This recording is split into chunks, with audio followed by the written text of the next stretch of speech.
안녕하세요. 저는 현재 일산에 살고 있고 올해 65살 되는 여자입니다. 세상 사람들 중 사연 없는 사람이 없다는 말이 있듯이 사람들은 저마다 마음 한켠에 기구한 사연들을 가지고 살아가죠. 저도 그런 사람들 중 한 사람입니다. 지금은 오래 지난 이야기이고 빛이 많이 바랜 이야기지만 문득 오늘 비가 오니 그 시절에 겪었던 일들이 생각이 나서 이렇게 글을 보내봅니다. 저는 40년 정도 전에 남편을 잃고 과부로 살아왔습니다. 남편이 먼저 세상을 떠났고 저와 남편 사이에 태어난 딸이 하나 있었죠. 남편은 제 나이 겨우 23일 적에 교통사고로 자리에서 즉사를 했습니다.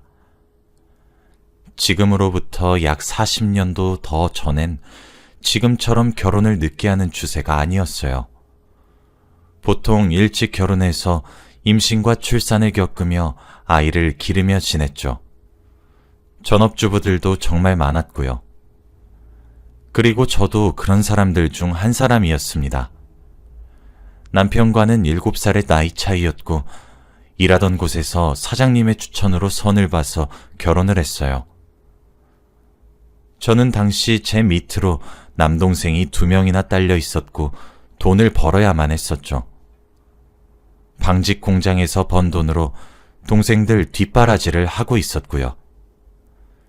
그때 사장님께서 일을 하시던 제게 선을 보겠냐고 권유하시더라고요. 그런데 제 밑에 딸려 있는 동생들이 걸려서 내가 무슨 결혼이냐 하면서 거절을 했었습니다.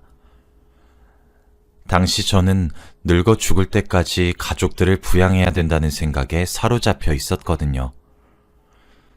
동생들 교육도 시켜야 하지, 엄마 병원비도 걱정이지.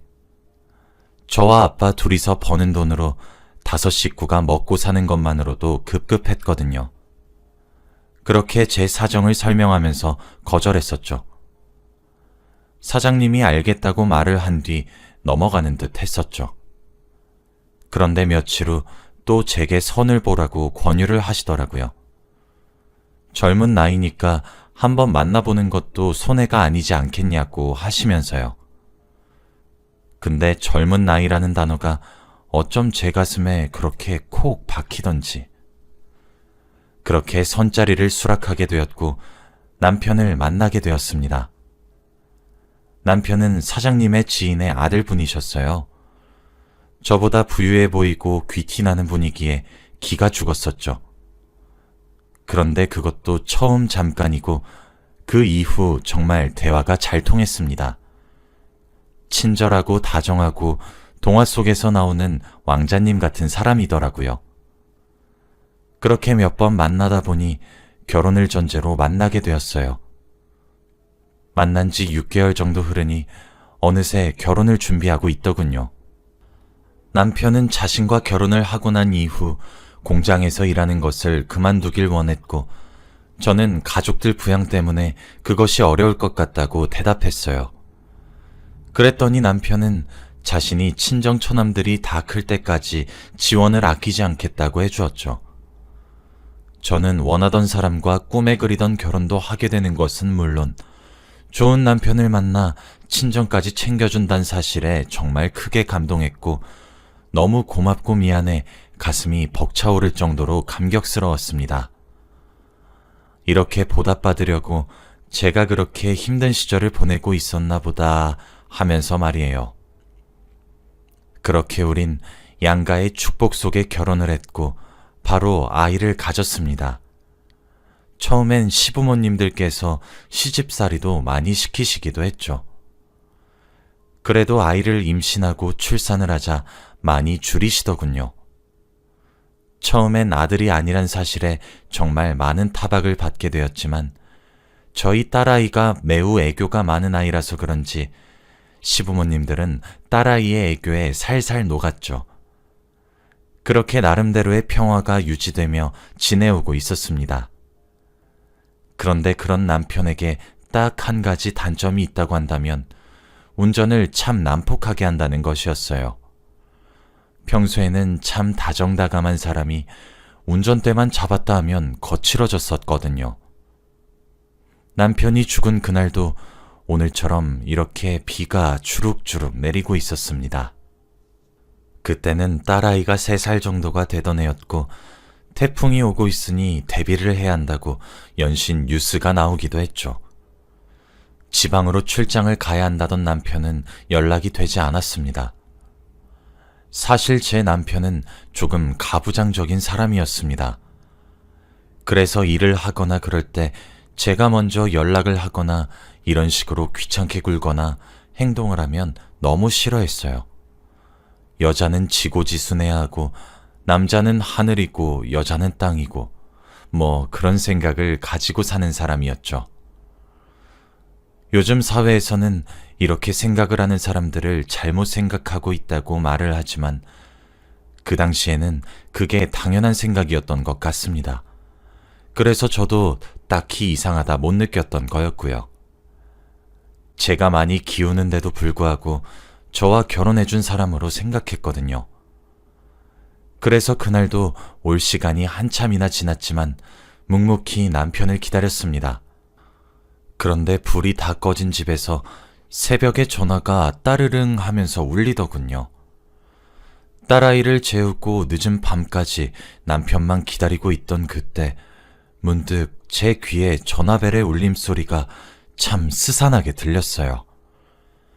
왠지 모를 불길한 마음을 겨우 억누르고 전화를 받았습니다. 여보세요? 네, 여기는 땡땡병원 응급실입니다. 황길식님 보호자 맞으십니까? 네, 맞는데요. 병원 응급실에서 갑자기 무슨 일로 전화를 주신 건가요? 그게 지금 황길식님이 교통사고로 저희 병원에 실려오게 되셨고요. 그래서 지금 응급수술이 필요한 상황입니다. 아무래도 보호자님 동의가 필요해서 이렇게 급박하게 전화를 드린 것이고 지금 먼저 구두로 보호자님 동의 받아도 되겠습니까? 무슨 정신으로 어떤 질문에 어떻게 대답했는지 기억도 잘 나지 않습니다. 그렇게 멍한 상태로 전화를 끊고 시댁에 전화를 넣은 뒤 딸아이를 들쳐매고 택시를 잡아 제게 전화를 걸어준 해당 병원으로 황급히 출발했습니다. 하지만 많은 의료진의 끝없는 노력에도 남편은 결국 숨을 거두었습니다. 경찰의 말론 빗길 운전 자체도 위험한데 계속된 과속으로 커브길에서 속도가 줄지 못해서 교통사고가 났다고 했어요. 남편이 운전대를 잡을 때마다 많이 불안했지만 정말 이렇게 허망하게 집안의 가장을 잃게 될 줄은 꿈에도 상상하지 못했고 정말 믿기지가 않더군요. 참담함은 이루 말로 설명할 수도 없었고 제게 주어진 현실이 차마 믿기지가 않았습니다. 뒤늦게 시부모님들이 병원에 도착하셨죠. 당연히 비명과도 같은 울음소리가 이어졌습니다. 그런데 그때 의료진께서 그러시더군요. 남편과 함께 실려온 다른 분께서는 다행히 목숨을 건지셨다고 수술도 잘 끝났다고 말씀해 주셨어요. 남편과 마지막에 있었던 사람은 그래도 살아있다니 다행스런 마음이 들었죠. 그렇게 그 사람을 찾아갔습니다. 그런데 그 사람이 누군지 알게 되니 다행스럽다고 생각한 저를 죽여버리고 싶더군요. 몸에 붕대를 칭칭 감고 누워있던 사람은 한 여성이었습니다. 제 또래로 보이는 그 여자를 보고 있으니 참 여자의 직감과 촉은 무시할 것이 못 된다는 말이 사실인 것인지 본능적으로 거부감이 들더군요. 아니나 다를까 그 여자는 남편이 만나고 있었던 불륜녀였습니다. 남편은 지방으로 출장을 간 것은 사실이었지만 실제로 제게 이야기한 출장 기간은 일주일이었습니다. 하지만 실제적으로 출장 기간은 3일 정도였고 남은 기간은 남편이 따로 휴가를 요청해서 불륜녀와 함께 여행을 다닌 거였어요. 그 모든 사실을 자백하는 불륜녀를 보고 있자니 제가 느꼈던 감정이 어땠을지 상상이 가시나요? 기가 막히다 못해 진짜 사람이 딱 미칠 것 같더라고요. 딸아이도 자신의 아빠를 잃었다는 것을 본능적으로 알아챈 것인지 자지러져라 울어제끼는데 달래지도 못했었죠. 제가 배움이 짧아 아는 것이 많이 없어도 불륜을 저지르면 안 된다는 것 정도는 알고 있습니다. 그리고 그땐 관통죄가 있었던 시절이라 형사고소도 가능했었거든요. 그런데 고소를 하지 않았습니다. 왜냐면 제가 너무 미련했었거든요. 남편은 생과 사를 오가다 결국 숨을 거두었고 함께 동승하고 있었던 불륜녀도 평생 후유증을 달고 살아야 될 정도로 크게 다쳤었거든요. 저와 비슷한 나이대로 보이는 그 불륜녀가 안타까웠습니다. 제가 잠시 미쳤던 것이죠. 남편이 숨을 거두기 직전 대화를 나누었던 사람도 그 불륜녀가 유일했는데 이미 추궁하고 화를 내야 할 남편은 산 사람이 아니라서 그렇게 용서하고 넘어가려고 했습니다. 그런데 불륜을 저지르는 사람도 보통 내기가 아니라더니 그 말이 딱이더군요. 남편의 장례를 무슨 정신으로 치르게 되었는지는 기억도 제대로 나지 않지만 어찌저찌 잘 치러냈어요. 그런데 남편을 떠나보낸 장례식장에 불륜녀가 찾아왔더군요. 그러더니 대뜸 남편의 유산과 사망보험금을 요구하더라고요. 3살 어린 딸은 세상 모르게 자고 있는데 소리를 고래고래 지르면서 자신도 권리가 있다 주장을 하더군요. 정말 기가 막힐 노릇이죠. 하지만 거기서 끝나지 않았답니다. 불륜녀가 주장한 권리는 생각보다 일리가 있었습니다. 제 남편의 아이를 임신했으니 자신의 아이도 남편에게 한 사람 몫의 유산을 받을 권리가 있다고 했거든요. 저는 정말 불륜녀가 괘씸했지만 넘어가려고 했습니다. 저처럼 어린 나이니까 홧김에 저지른 실수로 치부하려고 했고 제대로 뉘우치지도 않는 듯 제게 진심 어리게 사죄의 말을 건넨 것도 아니지만 젊은 나이에 인생 망치게 하기 싫어서 많이 다쳤다길래 그래서 정말로 용서하고 넘어갈 생각이었습니다. 상중에 찾아와 난리를 피우니 남편의 지인과 제 지인들 모두 남편이 불륜녀와 여행하다가 사고로 죽었던 사실을 알게 되었고 저는 정말 모욕스럽고 치욕스럽기까지 하더군요. 시부모님이 그나마 나서서 나가서 이야기하자고 여자를 끌어내려고 하셨지만 저 그 사람 아들도 임신했다고요. 라는 한마디에 그마저도 멈칫하시며 멈추시더군요. 그제서야 그 여자의 배를 보니 임신 중기 수준 정도로 배가 불러 있더군요. 진짜 기가 막혀서. 사실 저 사람이랑 여행 간 것도 저랑 태교 여행 간 거라고요. 뱃속의 아이 저 남자 아이예요. 어머님, 아버님, 여기에 그쪽 아들 핏줄이 들어있다고요. 제 남편과 불륜을 저지른 것도 괘씸한데 애까지 만들어서 우리 아이의 목조차 뺏으려는 그 불륜녀를 보니 화가 미친 듯이 치밀어 오르기 시작했습니다. 불륜녀를 물끄러미 쳐다보니 뭐가 그렇게 당당한 것인지 고개 한번 꺾지 않고 빳빳이 쳐들며 저를 내려다보더군요. 전 그 모습을 보고 경찰을 불렀습니다. 그쯤 되니 그래, 될 대로 되라. 어디 한번 누가 이기나 해보자 싶은 심정이었거든요. 솔직히 시부모님 태도도 어이가 없던 것이 처음엔 제 편을 들어주셨고 본인 아들이 죽으면서까지 저와 제 딸아이 가슴에 커다란 상처를 주게 된 것 같다며 제 손을 잡으시며 눈물을 퐁퐁 쏟아내셨습니다. 저도 그래서 재혼에 대한 생각도 하지 않고 시부모님을 제가 끝까지 모시겠다고 다짐했었고요. 그런데 불륜녀가 제 남편의 아들을 임신했다는 말 한마디에 손바닥 뒤집듯이 태도를 달리하시는데 정말 너무 배신감이 들고 해도 너무한다 싶더군요. 게다가 시부모님은 오히려 경찰을 부르는 저를 뜯어 말리셨습니다. 근데 제가 미친 사람도 아니고 그 여자를 가만히 둘 수 있겠나요? 눈이 당연히 뒤집어지죠. 그렇게 경찰은 빠른 시간 안에 도착했고 저는 저 여자가 불륜을 저질렀다고, 그 증거로 뱃속에 아이를 임신했다고 동네방네 떠들고 다닌다며 더 크게 난동을 피웠었죠. 그 여자도 자신의 입으로 말해놓은 것들이 많다 보니 혐의가 생긴 것은 물론이고요. 그렇게 남편의 장례식 도중에 딸아이를 데리고 나란히 경찰차를 타고 경찰서로 향했습니다. 가서 간통죄로 신고했고 조서를 썼습니다. 불륜녀는 당황하는 기색이었어요. 지금 생각해보면 제가 아무런 조치를 취하지 않으니 이번에도 그럴 것이라고 예상을 한 것은 아닌가 하는 생각이 드네요.